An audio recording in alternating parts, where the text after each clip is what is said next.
Hello, this is Wyland with Drone Rental Supply, and today we're going to go ahead and do a video on what you should do once you unbox your DJI Phantom 2 Vision Plus. So as you can see, here's all the equipment. You'll have your Phantom. Go ahead and remove your gimbal lock so that your camera can move freely.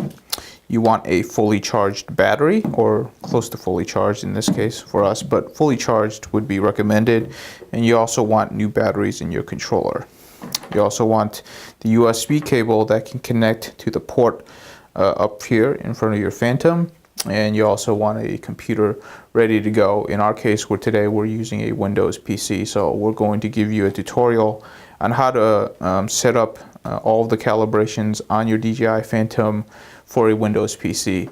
The Mac one is actually a little bit simpler, so we're just going to do the Windows one to make sure you know what you're doing.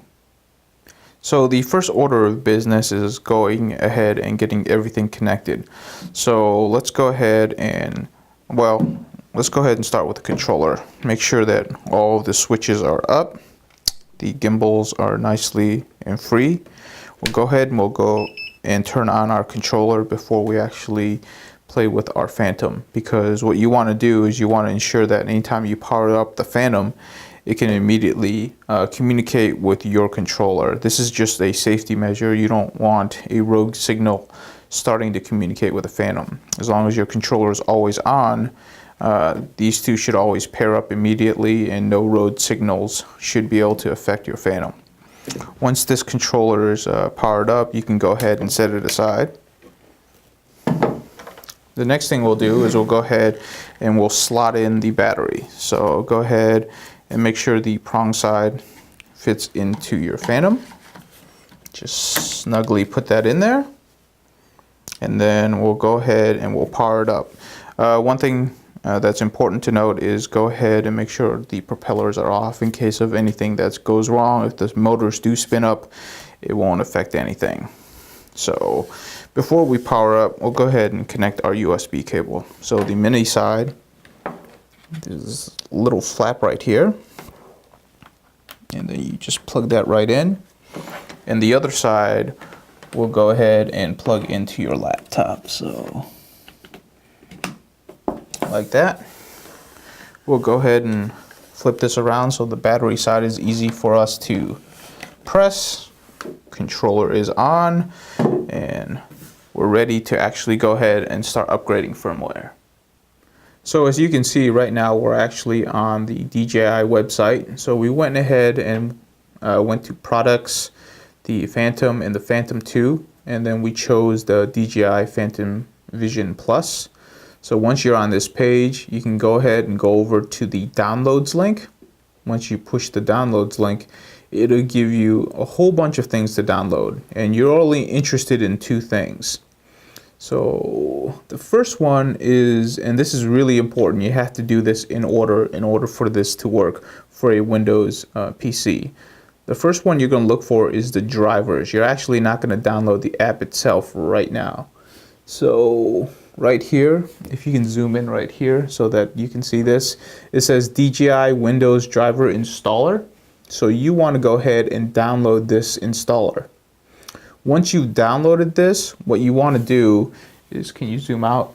You want to go ahead and start your Phantom. So 1, 2.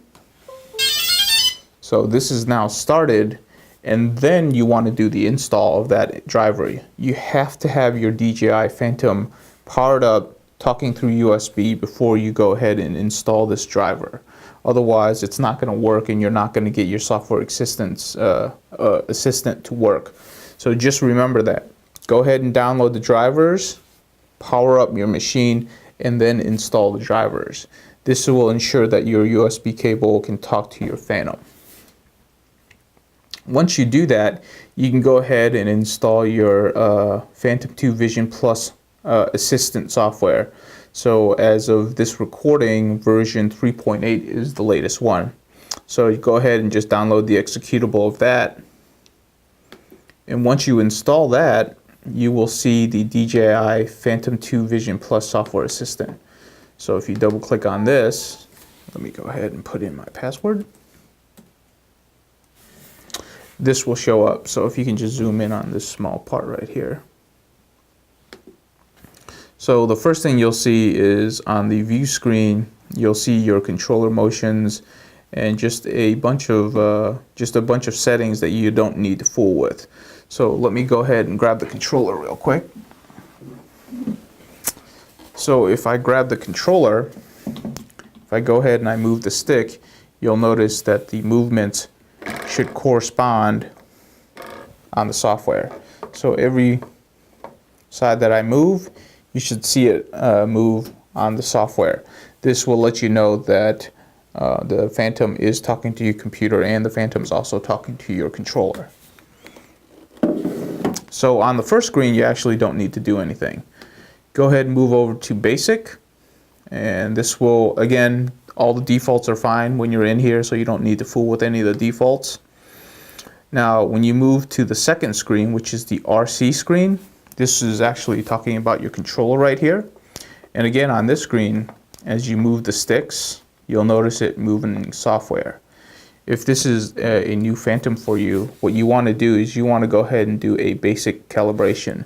And what we're trying to set is basically the endpoints of each of the gimbals. So go ahead and click Start. And what you want to do is you just want to go to each endpoint. And you just want to do this 3 to 4 times. So go ahead and go. You can do it in both ways. It doesn't really matter which way you do it, as long as you reach every endpoint on each side.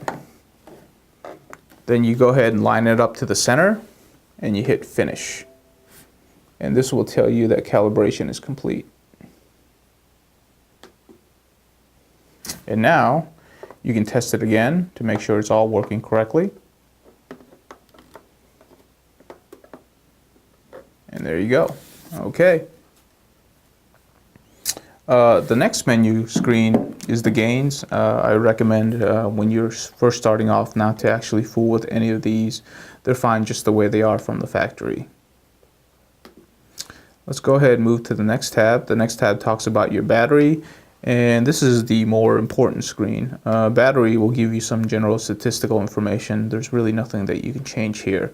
So the only thing that you might want to check or uncheck is when it reaches low-level batteries, do you want it to go home? Which is basically when it hits a low level on the battery settings, it will automatically take control of the Phantom and fly you home on the GPS based on the GPS lock of when it first took off. Generally speaking, you can have this on or off. We keep it on, and sometimes I take it off for my personal machine. It's really personal preference there. On the second screen is the limits. This is actually really important. On some of the earlier versions of the Phantom, the limits are actually really high. Some of them are, I've seen some are close to 1,000 to 2,000 feet. This is the newer version of firmware, so they've already set the limits to 394 feet. So anything under 400 feet, it's fine. And the distance out horizontally, this one is set to 5,249, which is pretty far. You might want to, when you're first starting out, you might want to bring it back to like 200 feet so that you always are within eye distance, but the default is pretty far out. It's pretty much a mile. So we have it set to feet. This tells you what it will do around special areas, basically airports. And these are the fly and no fly conditions. Generally just leave them at default and you'll be fine. The go home altitude, so if you were to lose signal to your controller, at what height will the Phantom fly when trying to return home to you? I generally set this to probably 150 feet. This is actually pretty high in the air, but that's what I like. And then I'll hit enter. And now this is saved. So always remember to hit enter if you're going to change the setting. Okay, so that's all of it for this setting. Let's go ahead and move on to the toolbox. In the toolbox, this is where your calibration is. So you can do a basic calibration or you can do an advanced calibration. When you first get your DJI Phantom out of the box, I recommend doing a basic calibration. So you go ahead and you just hit this, and then it says don't touch your DJI Phantom. So make sure it's on either the floor or a very solid table, and then let it do a calibration. So it's complete, rather quick. And then you can do a check. It says no need for calibration. Calibration procedures can be skipped. So we're good to go there. This is the firmware portion. So as soon as you actually connect your DJI Phantom to your computer, it's going to go through and look at all of the firmware. As you can see, we don't have any firmware we need to update for this. One thing to note is that the batteries actually have firmware. So if you have firmware that was updated on the battery, you're going to want to cycle through all of your batteries and have the same firmware on all of your batteries. Just something to know. And then the last thing is just who you're logged in as in the current version of software. So with this video, I've covered all of the basic settings that you can do, but there are actually some advanced settings that you can do, and they're actually very helpful. So let me just briefly show you where the advanced settings are.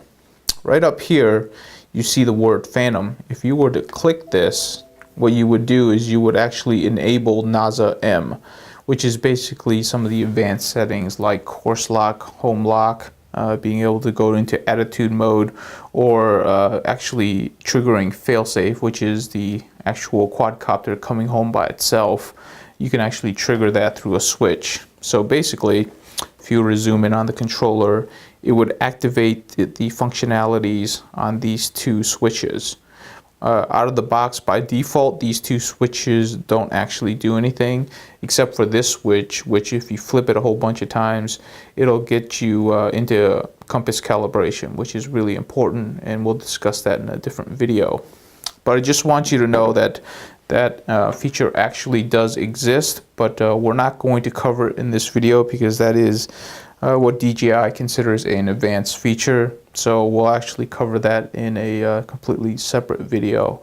But I do want you to know it's there, and you know, if you fly for a certain length of period of time and you want to go in there, there's definitely some really amazing features. But we just wanted to cover the basics in this video. So basically, if you have any questions on just the things that we have covered, please leave it in the comments below.